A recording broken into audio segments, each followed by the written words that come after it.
Hey, Gym Rats, we're back with another AMA with loads of questions to get through.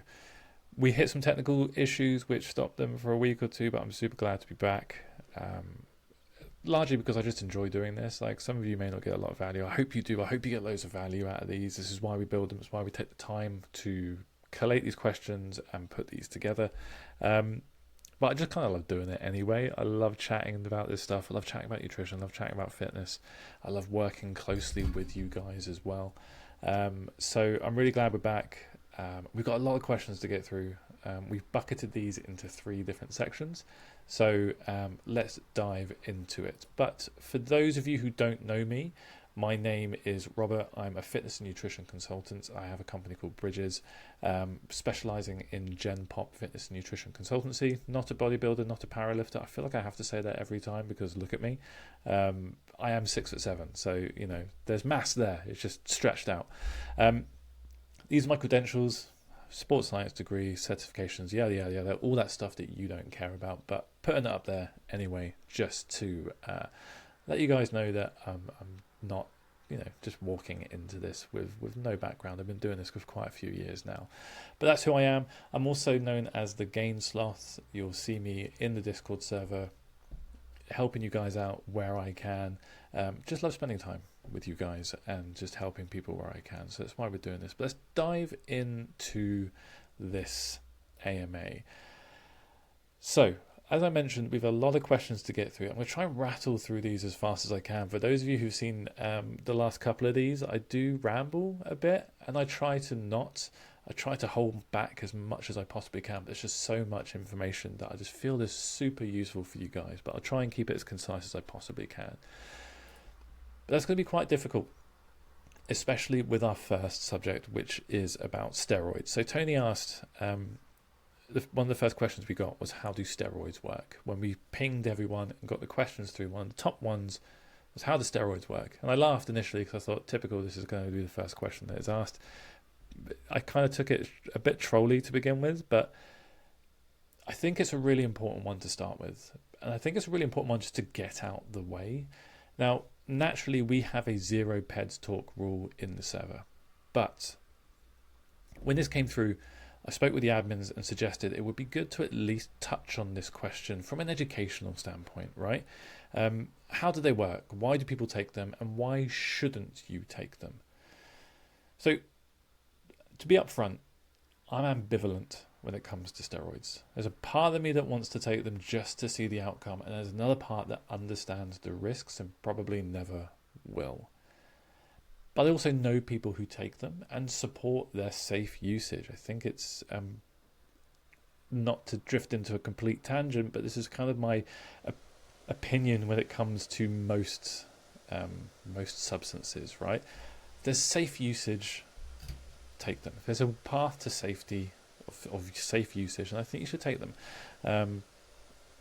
However, largely in our industry, when it comes to steroid usage and anabolics, they're targeted to a younger crowd, and I think that's where the duty of care lies, right? I think why we have that blanket statement of we don't talk about them, part of Discord's terms of services anyway, but we just think, just nip that in the bud and don't talk about it. However, obviously there is safe usage. I know people that use them. There's people in our server that use them safely and they get good results, and they're managed and supported.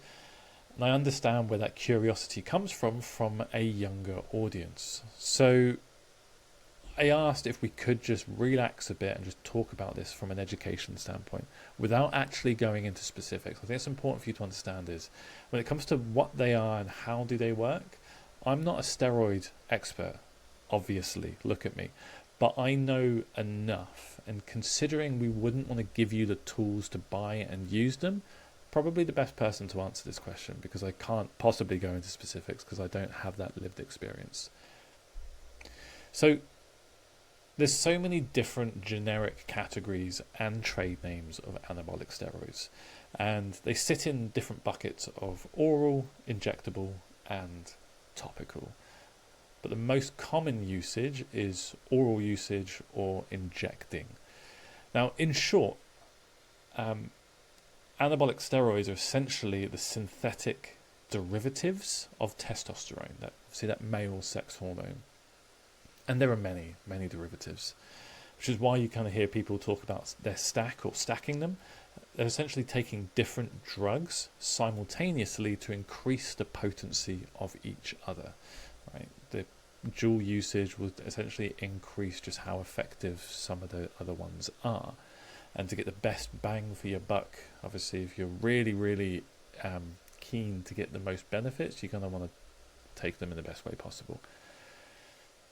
So who would use them and why would they use them? And there's an observable increase in athletic performance, strength, and muscle mass.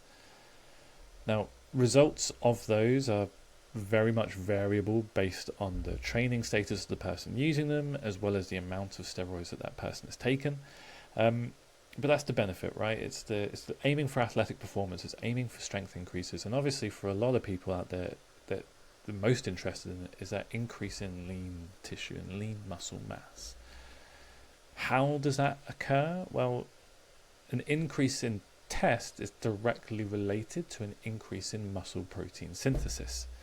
And obviously, that's the most important mechanism for muscle hypertrophy, right? That's essentially what gets you to muscle hypertrophy, among other things, obviously, but again, just in short. Now, this increase in lean tissue naturally results in an observed improvement to strength and athleticism. Even in people who are untrained or don't engage in resistance training or intense resistance training activities, have seen a small increase in lean tissue just by taking anabolics. So you can see why people are very keen on taking them. A lot of benefits for people in the athletic circles, in elite athleticism, obviously, because that anything to get that edge, and that's why we had, or you will have seen or heard of sort of big investigations and seeing that most elite athletes are on something. That's why. But the most common usage, obviously, is that drive to get as jacked as you possibly can, right? But in short, that's how they work. It's synthetic testosterone leading to muscle protein synthesis increases, which leads to lean tissue increases, which leads to athletic performance increases, and generally getting super jacked. Naturally, though, there's a ton of bad reasons why, or sort of bad outcomes or downsides. Many. And one of the main reasons why we have a zero PEDS talk policy and why we don't want younger people to take anabolics. The list includes, but is not limited to, elevated blood pressure, heart problems, decreased sperm count, testicular atrophy, so lads, you're going to see some shrinkage, impotence, menstrual cycle irregularities, acne, baldness, increased risk of cancer, and a whole host of psychological problems directly associated with anabolic steroid usage. Telling you the gains aren't worth it. My advice to you is to try trying first. You've heard me say this phrase before if you spend any time chatting to me or seeing the conversations I have. I'm a big proponent of just trying first. Spend years lifting before considering. Again, not against people making the informed decision to hop on if used and managed safely. And that's the last we'll talk about it in this fashion. That's it. We've relaxed the PEDS talk rule and now we're putting it back in place. But I hope you understand. Hope you got something from that. You understood how it works. You understood why people take it, but also why you probably shouldn't. Just get good in the gym first. Spend 10 to 15 years just putting in the work. And then when you're an adult, if you want to think about it, make that informed decision with someone who can safely guide you through that. But let's get into the meat of the content. We've had a lot of questions come in. And the next two buckets are essentially nutrition and fitness. I'm going to start with nutrition, or rather nutrition and body composition. I'm going to cover all of those first, and then we'll move on to a quick fire fitness one, because this episode could go on forever otherwise. So we might rattle through the last lot. But we've got a lot of nutrition ones that kind of fall into each other, hence why I decided to bucket them. So Mally asked quite a detailed question. So digestion of vegetables. Basically, how does the body, on average, process various types from let's say, dark greens, lentils, beans, starchy foods, and how does our body take and utilize the nutrients from them, and any possible up and downsides. Also, if you can, the nutritional values, and maybe a bit of a personal tier list from you.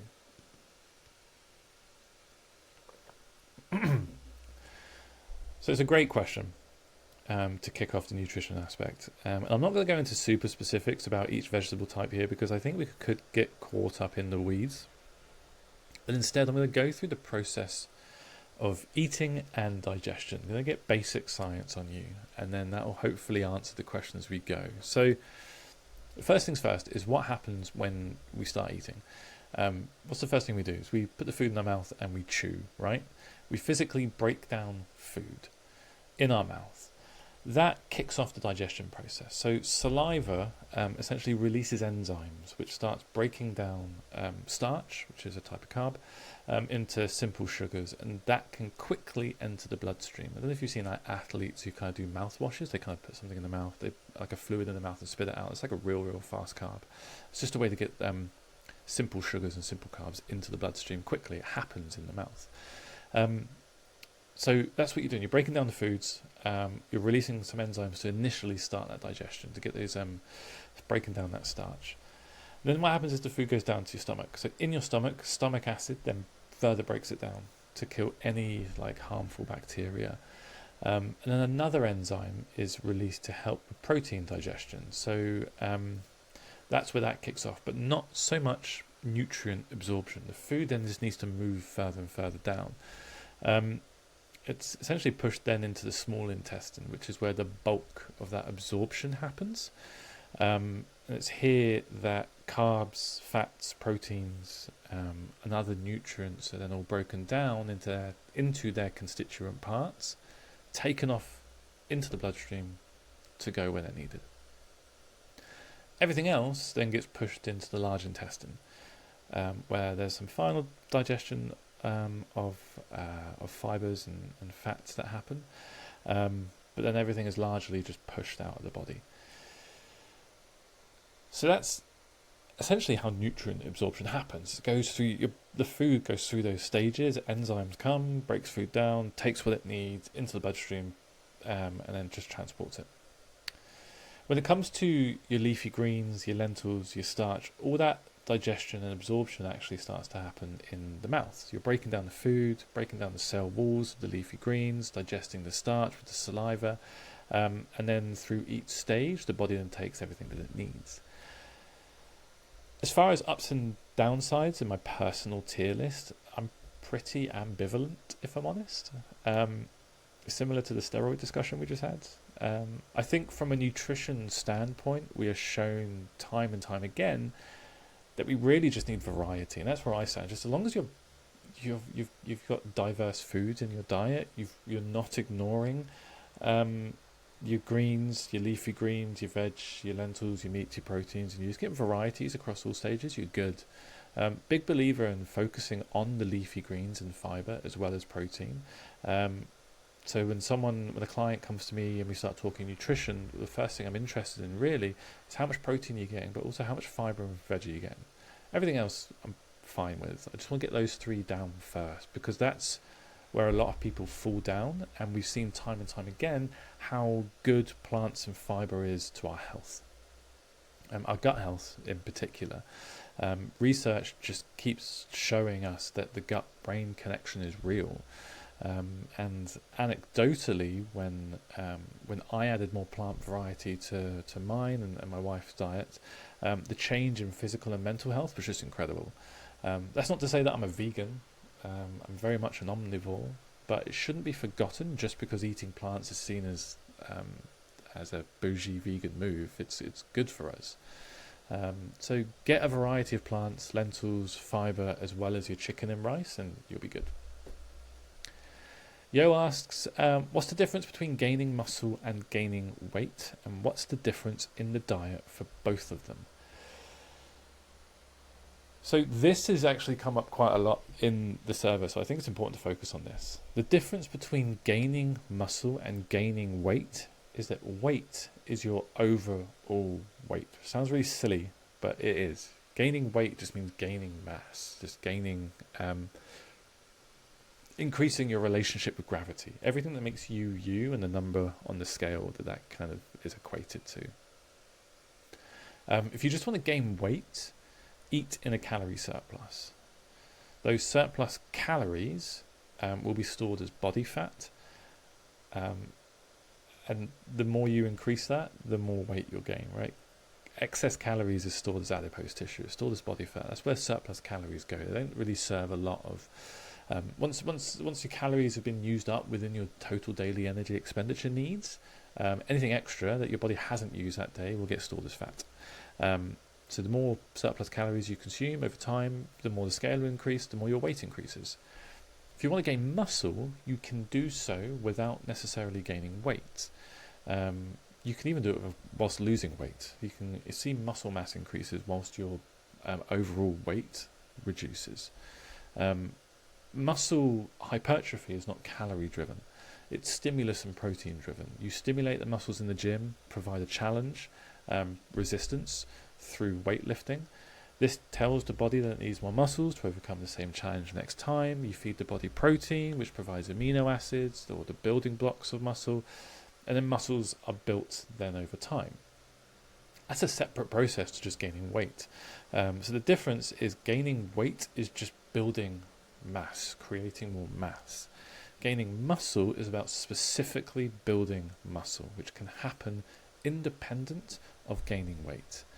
And even happens, as I mentioned at the top, when you lose weight. You could be in a fat loss phase and still be building muscle. The scale will go down, but the gains can still increase. So diet-wise, to gain weight, you just need to eat in a calorie surplus without worrying about macronutrients, right? So long as you're eating above maintenance, the weight or your fat will increase. To gain muscle, focus on progressive resistance training and eating more protein. The remaining calories can just sit wherever they need in relation to your body composition goals. Great question though. Pure AC3 asks, can you have a cheat meal can you have cheat meals every 3 weeks during a body recomposition? You can have a cheat meal whenever you like. Personally, I prefer to not categorize any meal as a cheat meal. Include that within your overall calorie and macro target. As long as your protein and calories are met and training's on point and you're drinking water and sleeping well, meeting all your health promoting nutrient targets, you can eat whatever you like, whenever you like.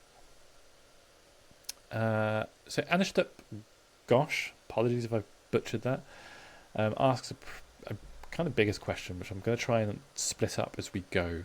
So the first part of the question is it okay if I consume 20 grams of sugar per month?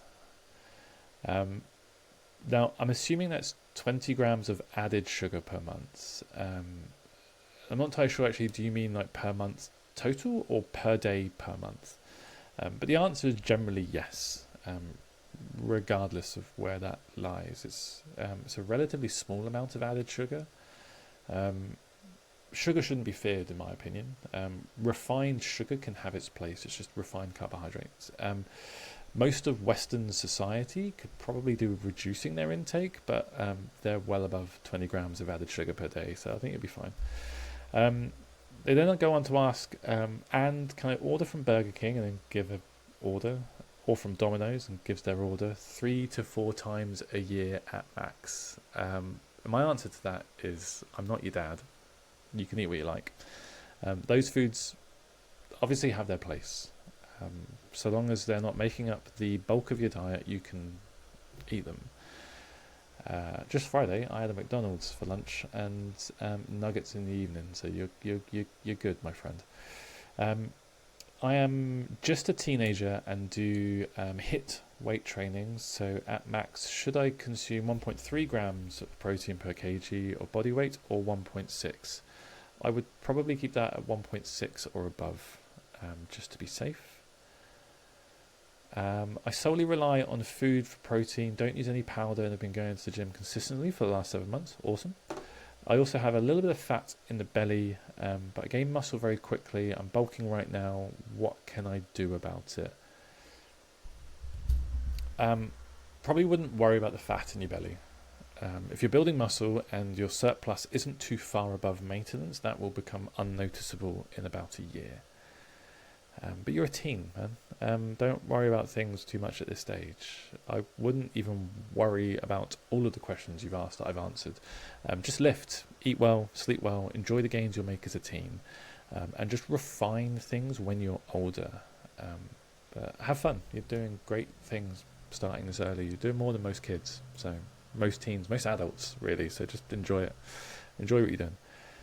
RJ asks, what's the best way to achieve the lean bulk look, as in not getting too bulked? If you don't want to get too bulky, don't eat too many calories. Keep around maintenance. Simple as that. And then Nitrogen asks what I think is, our last nutrition question. Why is it that some people with the same height and weight as me can bulk more easily? I have to get 3,000 calories daily to put some weight on, yet I see people at my measurements, and they give their measurements, bulking with more than 500 calories less than I need. So I think what you're saying is that you're eating 3,000 calories to bulk, and you have to, and they're eating 2,500 calories to bulk, and you're confused as to why that is. So this is a great thought experiment. I think a lot of people ask this sort of similar question in the server, but don't really understand sort of what it means. And I think also get a bit too dogmatic about calories. So the answer could genuinely be one of a million different things. We're never going to know. Truly, we'll never know why that's happening, but we can make a few assumptions. So the first thing I'll say is this. People, myself included, will obsess over calories, forgetting that calorie counting is the most error-prone thing in the world. We cannot be 100% certain that our bodies metabolize calories in the same way as each other. We can make an assumption based on data and outcomes, but when it gets down to the individual level, things just go crazy, man. Things just stop making sense. But hear me out. I am a calories in, calories out, calorie counting follower. I do it, have done it, would recommend it. I think it's the best thing we can do to manage our body composition. I'm not saying the method doesn't work. I'm just saying it's super flawed in as much as the individual creates problems. When it gets down to the individual level, when you start focusing on the individual and looking at the individual in a vacuum, that's when things start going skew with. So you and I, theoretically, may have the same height and weight and age, but that doesn't mean that we will use calories in the same way. So a calorie deficit and surplus will ensure that we lose or gain body fat, but the specific numbers can easily be different. And the reason that can be down to individual variances in lean mass, activity level, health conditions, mental health. I mean, anxiety is a proper calorie burner, or genetics. You and I may take different calories from the same food. We may metabolize different calories or different calorie amounts, even if we ate exactly the same food.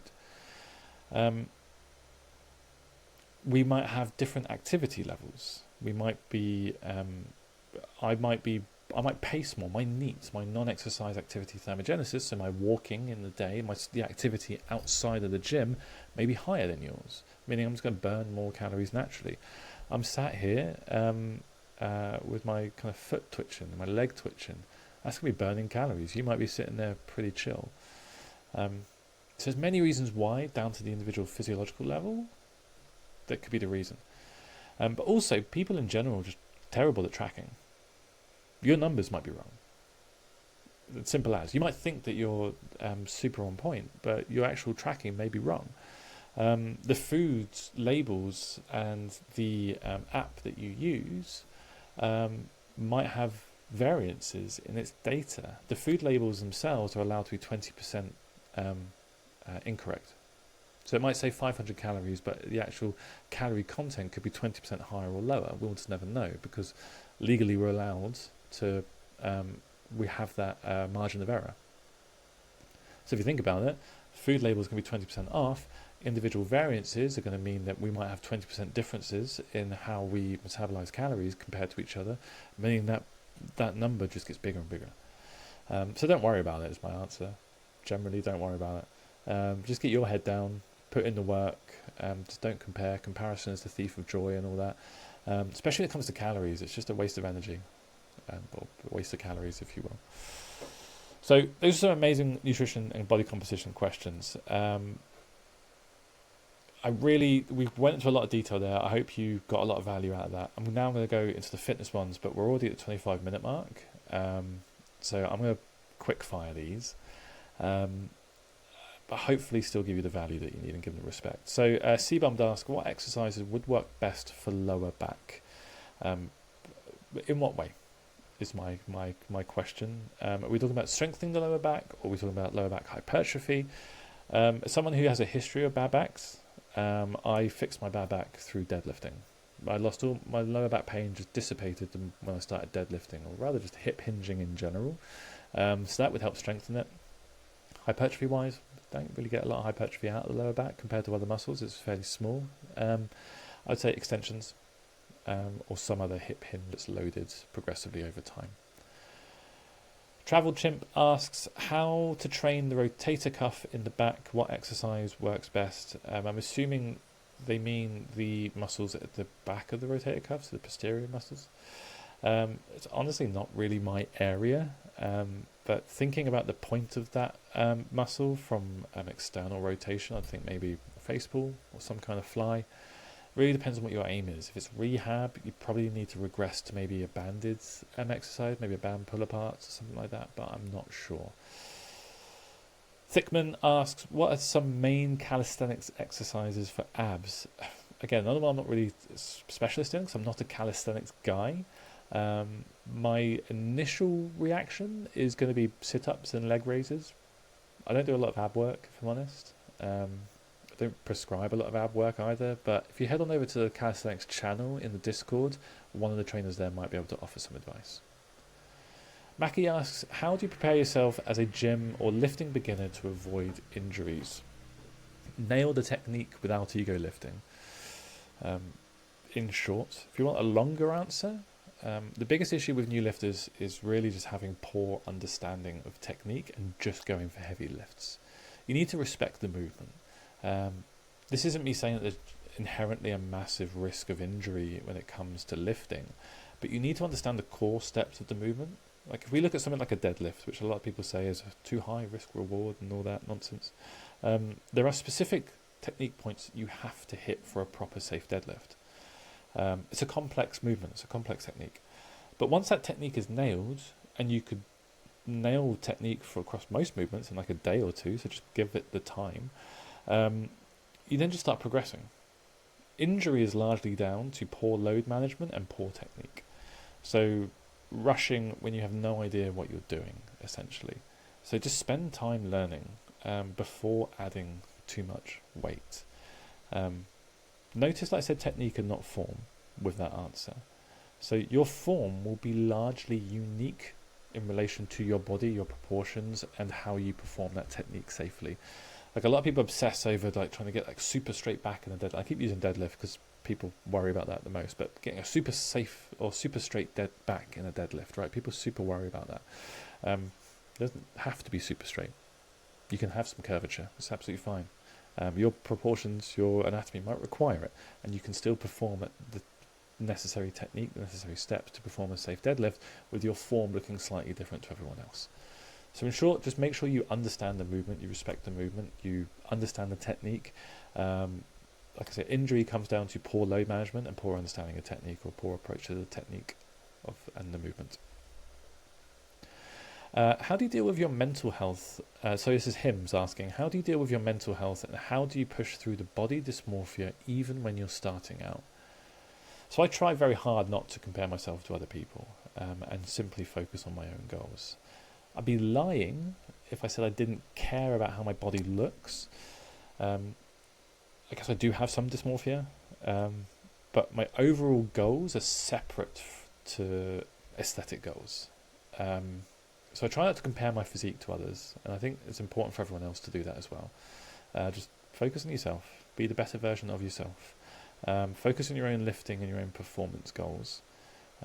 Just trust that your physique will follow, because it always will. If you're seriously struggling with dysmorphia, get therapy.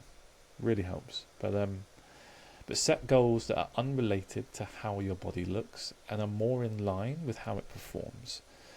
Set performance goals like lifting X weight for Y reps in however many months. You can't lift heavier without building muscle and ergo without your body changing. So just make sure that your goals are in line with performance rather than bodies and aesthetics, and stop focusing and comparing to other people. But the body dysmorphia is always going to be there. Your brain hates you inherently. Your eyes, really obscure how your body looks. Take progress pictures if you need to, so that in day out, you're not going to see the changes. But if you view your body from 3 months ago, you can go, oh shit, that looks well good.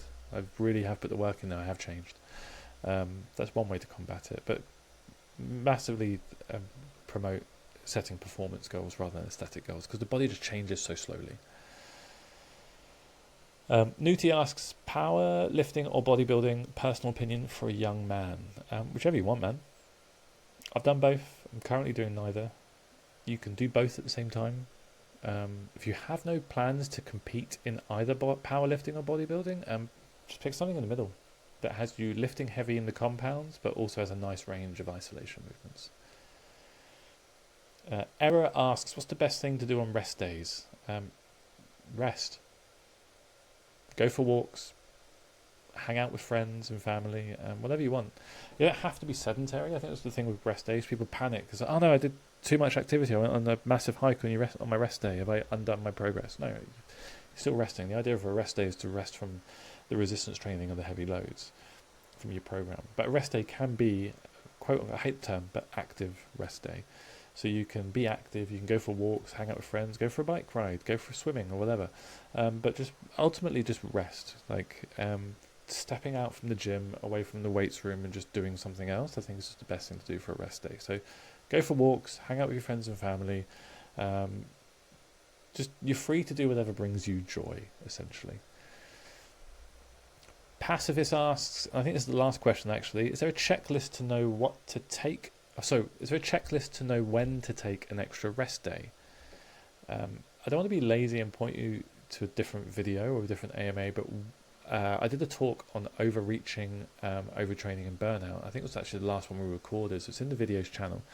I talk about when you may have gone a step too far and provide the warning signs. So essentially, if your performance starts to go backwards, if you're feeling ill, you're down, you're sad, you're more prone to injury, you're hurting yourself more often, you probably need to program in some extra rest. Just listen to your body is the TLDR. Make sure your non-training goals like sleep, nutrition, water consumption, all that are all on point. You're supporting your training outside of the gym with just healthy habits. If you do all that, you shouldn't really hit that wall. But if you fear you might have, then yeah, definitely take that extra rest day. But watch that other video. I go into a bit more detail. It's like 20 minutes long. But know that it's one day. It'll do nothing bad, only good if you need that extra rest day. But that was it. Some really great questions. Super long questions in there as well. I hope you found that valuable. I'm going to open up a thread in a day or two to get more questions, more topics. If you have any questions, I'm in the server. I am the GainsSloth. You can ping me in the training and nutrition advice channels or any of the other trainers that we've got on the team. It's a really good session. Look out for the threads where we'll be asking for more. Okay, bye.